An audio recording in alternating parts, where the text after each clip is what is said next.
everyone and welcome back to my YouTube channel. And Hi everyone and welcome back to my YouTube channel. और आज हम start कर रहे हैं article 111 से, ठीक है। तो आर्टिकल 111 में क्या दिया हुआ है हमारे इंडियन कॉन्स्टिट्यूशन में कि प्रेसिडेंट की ऑर्डिनरी बिल्स पे क्या क्या पावर्स होती है या फिर क्या क्या राइट्स होते हैं, ठीक है। तो सबसे पहली बात आती है, अगर प्रेसिडेंट जो है हमारे इंडिया के, वो जैसे कोई बिल होता है, ठीक है, तो बिल आता है, बिल जाता है लोकसभा में, लोकसभा से मेजोरिटी में पास होता है, मेजोरिटी से राज्यसभा में जाएगा, राज्यसभा में मेजोरिटी से पास होगा और उसके बाद फिर प्रेसिडेंट की एसेंट के पास जाएगा। तो अगर प्रेसिडेंट एसेंट दे देते हैं किसी भी बिल को, तो वो बिल ठीक है, हो गया, वो एज अ लॉ बन जाएगा और फिर उसको लोग फॉलो करेंगे, ठीक है, जो नॉर्मल प्रोसीजर होता है। बट अगर किसी भी बिल में प्रेसिडेंट को कोई इशू लगता है या फिर कोई प्रॉब्लम लगती है या फिर उनको कुछ रिकंसिडर कराना होता है या फिर उसको वापस दिखवाना होता है, तो president has a veto powers in his hands, ठीक है। हमारे इंडियन कॉन्स्टिट्यूशन में प्रेसिडेंट को 3 तरह की वीटो पावर्स दे रखी है, जिसमें ये तीनों अलग अलग तरह की वीटो पावर्स और क्या क्या है वो अभी हम पढ़ते हैं, ठीक है। तो वीटो पावर्स क्या होती है, मोस्टली फोकस इन पे करती है कि वो उस बिल को कैसे रिकंसिडर कराए या फिर कैसे चेंज कराए या फिर नहीं भी कराए, तो कैसे एक बिल को रखा जाता है, रोका जाता है या फिर क्या क्या काम होता है। तो 3 तरह की वीटो पावर्स का मेंशन किया है। तो फर्स्ट पढ़ते हैं। फर्स्ट है एब्सोल्यूट वीटो। एब्सोल्यूट मतलब कंप्लीट वीटो पावर, जिसमें क्या होता है, विद होल्ड हिज एसेंट, जो प्रेसिडेंट होते हैं वो अपनी एसेंट को होल्ड कर लेते हैं अपने में, ठीक है, और उस बिल को हाँ नहीं करते, वो उस बिल को ना भी नहीं करते, वो उस बिल को हाँ नहीं करते, हाँ, तो वो उस बिल को एसेंट नहीं देते। तो ये कब होता है, जब एब्सोल्यूट वीटो पावर एक्सरसाइज होती है, जब कभी भी कैबिनेट रिजाइन कर दे या फिर कोई प्राइवेट मेंबर का बिल आ जाए, ठीक है। जैसे कोई कैबिनेट है, पूरी मिनिस्ट्री है, वो सारी रिजाइन कर देती है, ठीक है। अब जो उनके दिए हुए बिल है वो प्रेसिडेंट के ऊपर है कि वो उसको हाँ करे या ना करे। अब जो नई कैबिनेट बन के आती है और फिर वो बोलती क्या क्या करना है, इस बिल का अच्छा नहीं है, इतना कुछ काम नहीं आएगा, तो प्रेसिडेंट इस अपनी एब्सोल्यूट वीटो को एक्सरसाइज करके उस बिल को कंप्लीटली खत्म कर सकते हैं, ठीक है। तो इसमें पहली कंडीशन आती है प्रेसिडेंट कैबिनेट रिजाइन कर दे, या फिर दूसरी कंडीशन आती है कोई प्राइवेट मेंबर का बिल हो, ठीक है। इसके बाद बात आती है सस्पेंसिव वीटो। सस्पेंसिव वीटो में क्या होता है, बिल फॉर रिकंसिडरेशन। जब जो बिल होता है वो लोकसभा और राज्यसभा से अच्छी मेजोरिटी में पास हो जाता है और उसके बाद वो बिल आता है प्रेसिडेंट के पास, तो प्रेसिडेंट उसको रीड आउट करते हैं और उनको लगता है कि किसी भी तरह से इस बिल में कोई इशू है, तो वो उस बिल को रिकंसिडरेशन के लिए भेजते हैं।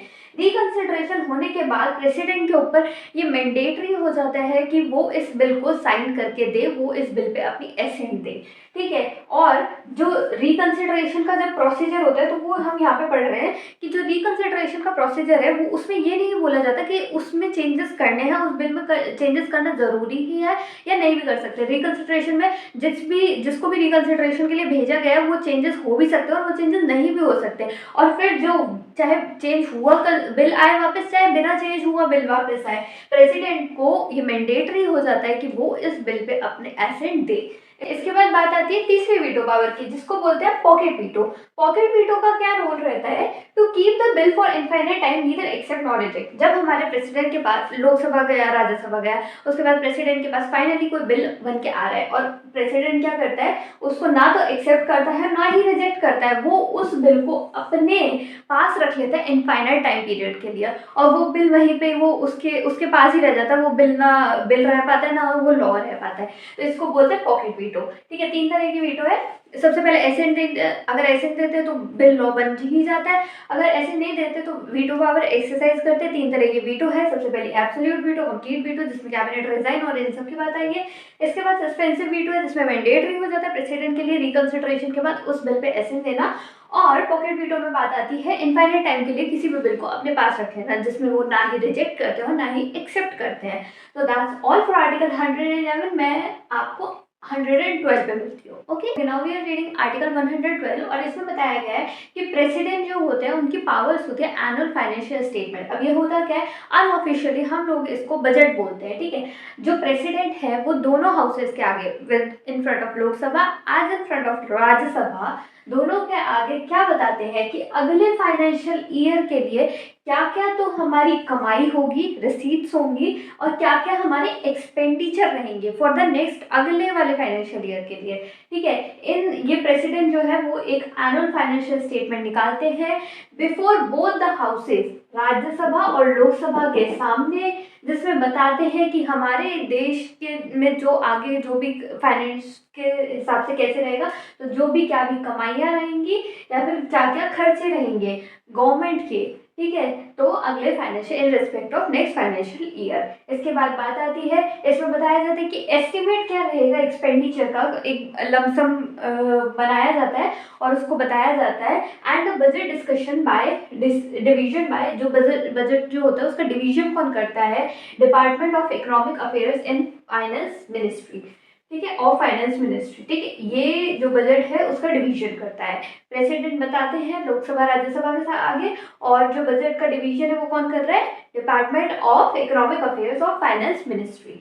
आर्टिकल 112 में इतना ही है। आर्टिकल 112 और 114 को रिलेट है, तो बीच में 113 पढ़ते हैं, फिर मैं आपको 112 से रिलेट करके कॉन्टेक्स्ट में आर्टिकल 114 पढ़ाऊंगी। Okay, now we are reading article 113, जिसमें बताया गया है एस्टिमेट ऑफ एक्सपेंडिचर प्रोसीजर। क्या प्रोसीजर रहता है, जो भी एक्सपेंडिचर होता है गवर्नमेंट ऑफ इंडिया का या किसी का भी, तो उसका क्या प्रोसीजर रहता है, हमारे पार्लियामेंट में हमारे प्रेसिडेंट की क्या पावर्स रहते हैं, वो सब हम पढ़ेंगे। ठीक है, तो जो फर्स्ट थिंग है वो मेंशन की गई है कि expenditure for consolidated fund of India discussed in parliament but no voting can take place. देखो, इसमें बोला गया है कि जो एक्सपेंडिचर है for consolidated fund of India, उसके बारे में डिस्कशन हो सकता है पार्लियामेंट में, बट उसके ऊपर कोई भी वोटिंग प्रोसीजर नहीं होगा पार्लियामेंट में। ठीक है, इसके बाद बात आती है कि एस्टिमेट सबमिटेड। ठीक है, ये दूसरा पॉइंट है। इसमें क्या बोल रहे हैं कि estimate submitted to Lok Sabha in form of demands for grants. ठीक है, जो भी एस्टिमेट हमने लास्ट वाले 112 में पढ़ा था ना कि एस्टिमेट होते हैं, एस्टिमेट बनते हैं जो भी एक्सपेंडिचर होता है उसके, तो जो भी कोई एस्टिमेट बना है एक्सपेंडिचर का वो सबमिट होता है किसमें, लोकसभा में। इसके बाद ये किस नाम से, किस फॉर्म में सबमिट होता है लोकसभा में, द डिमांड्स फॉर ग्रांट्स, इस नाम से ही सबमिट होता है लोकसभा में। अब जो लोकसभा है उसके पास पूरी पावर है, उसके पास एब्सोल्यूट पावर है इस डिमांड ऑफ ग्रांट की, जिसमें वो उसको एक्सेप्ट, उसको रिजेक्ट, उसको रिड्यूस कर सकता है, उस जो डिमांड ऑफ ग्रांट का एक्सपेंडिचर जो वो पार्लियामेंट में आया है, और उसके ऊपर अपना फाइनेंशियल स्टेटमेंट भी दे सकता है। ठीक है, ऑन डिमांड्स ऑफ ग्रांट। ठीक है, इसके ऊपर इसके बाद तीसरा पॉइंट क्या आता है, ये बोलता है कि नो डिमांड ऑफ ग्रांट, जो भी ये डिमांड ऑफ ग्रांट बन के आएगा, जो भी एक्सपेंडिचर होगा गवर्नमेंट का, वो एक्सेप्ट नहीं किया जाएगा, is not accepted in parliament without the recommendation of president. जब तक प्रेसिडेंट की रिकमेंडेशन नहीं आ जाती कि इस डिमांड ऑफ ग्रांट को एक्सेप्ट कीजिए आप लोकसभा में, तब तक कोई भी डिमांड ऑफ ग्रांट एक्सेप्ट नहीं होगा। ठीक है, 113 में इतना ही है। Now we are reading article 114, जिसमें किया गया है अप्रोप्रिएट बिल्स। ठीक है, इसमें क्या बोला जाता है, if Lok Sabha raise any grants for expenditure, अगर लोकसभा जो हाउस ऑफ पीपल है वो रेज करता है किसी भी ग्रांट्स ऑफ एक्सपेंडिचर, किसी भी एक्सपेंडिचर के ग्रांट के लिए अंडर आर्टिकल 113, जिसमें बताया गया था लोकसभा को राइट्स है ग्रांट ऑफ एक्सपेंडिचर के लिए बोलने के लिए, then a bill is introduce, एक बिल इंट्रोड्यूस होगा। ठीक है, सब प्रोसीजरल फॉर्म में जाएगा। सबसे पहले तो जो हाउस ऑफ पीपल है वो बोलेगा कि मेरे को रेज करेगा कि मेरे को ग्रांट्स ऑफ एक्सपेंडिचर चाहिए, उसके बाद एक बिल इंट्रोड्यूस होगा अगर वो बोलता है तो।